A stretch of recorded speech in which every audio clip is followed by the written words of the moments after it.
Hello everyone, welcome back to the Mystery Channel 33. So let's begin, okay? I had to take Texarkana now, okay? 'Cause it did go to South Dakota, it did go to North Dakota though, so South, okay? So let's begin. This is titled "Prisoners to Texas Mom." Guards ignore pleas for help in son's asthma death, okay? If you know what I if you you by the asthma deaths that were happening. If you know, you know, okay? This how he looks. He looks to be my sergeant, my guard, okay? That watches over me while I sleep. My bodyguard. This is how he looks. Okay. I don't know who this lady is, okay? She probably with the guard, okay? Yes, I'm hearing yes. Okay. Mesquite, Texas. Angry spiral through Sandra Pinchback's body like a corkscrew upon hearing that her son had died in prison from an asthma attack. That's a better way to explain it, okay? Her grip on the phone loosened as she hung up with the prison chaplain who had delivered the news about Curtis Garland's death at the George Beto unit located in a rural patch of East Texas, about 12 miles west of Palestine, where maybe the good Lord went on and took him because he had suffered for so long with asthma. Pinchback recalled thinking at the time, not realizing then that many of her son's fellow inmates felt his life could have been saved, okay? The chaplain told her to call back if she wanted more details. She did, but the chaplain was short on them.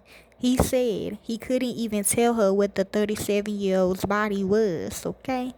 So somewhere going in the military, yes, he was in the military, and yes, I do have those. Thank you. God put on my mind that something else happened, she said. Confirmation, actually, we all do.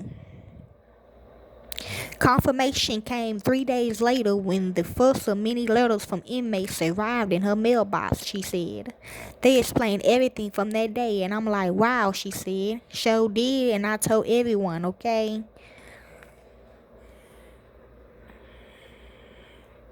He said it is part of his job description, okay? True, if he a guard like that, yes, okay?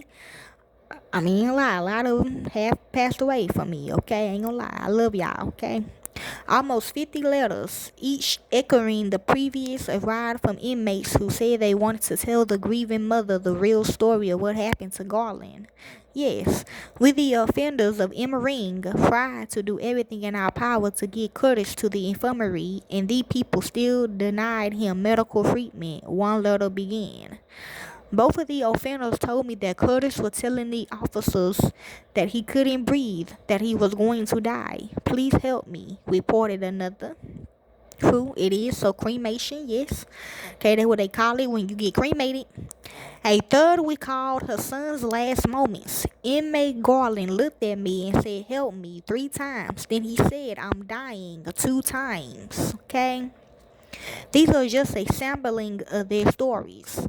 In one envelope sent to Pinchback's home, she found a handwritten petition with the names of 45 prisoners, all of whom said they witnessed what happened to her son that day and would be willing to talk about it. For hours, for hours leading up to his death, the inmates pleaded with their jailers to get Garland help. Who sound about right? Yet he repeatedly denied care until he died, they allege. Garland died in the arms of Marcello Falconer, who said he tried for hours to get guards at the maximum security facility to help his friends. The former inmate's eyes well up as he tells his story, but no tears fall. Perhaps he's too conscious to let his emotions get the better of him at a Starbucks in Mesquite, just outside Dallas. Still sitting in the coffee shop during a January interview, he appears hunted as he recites the refrain from his friend's last moments. I'm fixing to die.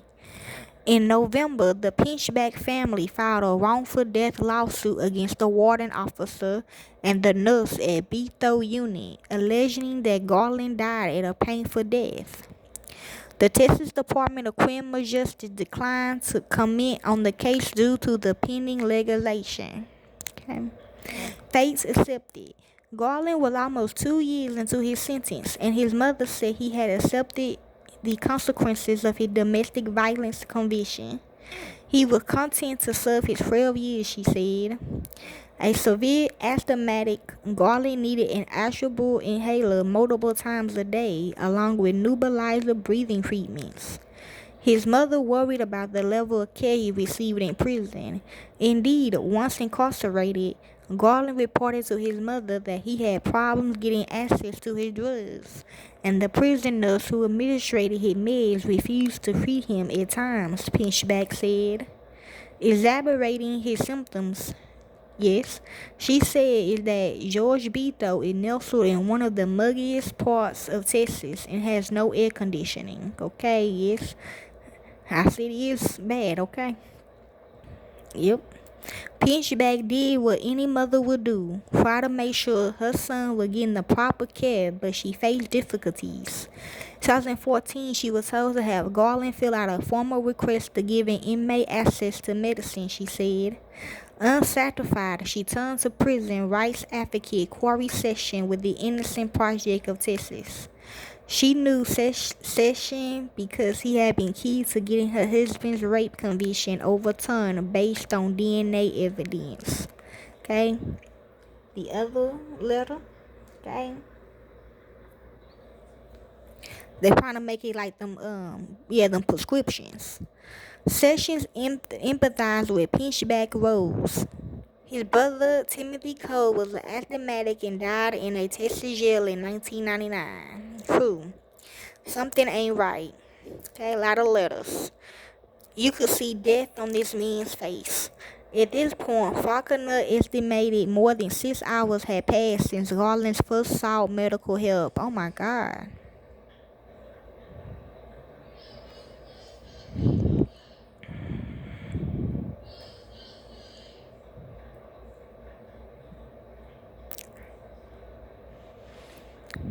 Okay.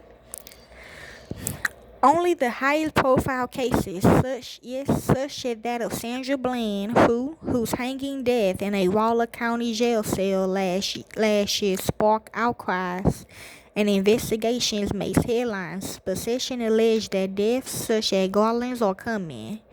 Sandra Bland's mother demands justice. The medical treatment afforded Texas prisoners is like you are in a third world country. If they would just give them medication and treat them and their illnesses, those people will survive, he said.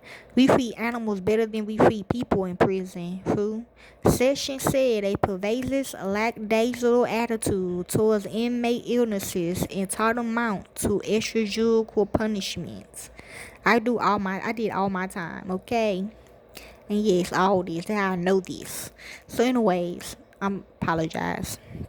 And this is all the information they have of him. If you'd like to help with this case, you can. I don't do it for the pain. I don't do this for the money or the fame. I do this because this is what I love to do. Thank you. Peace. Or corporate America will set you up.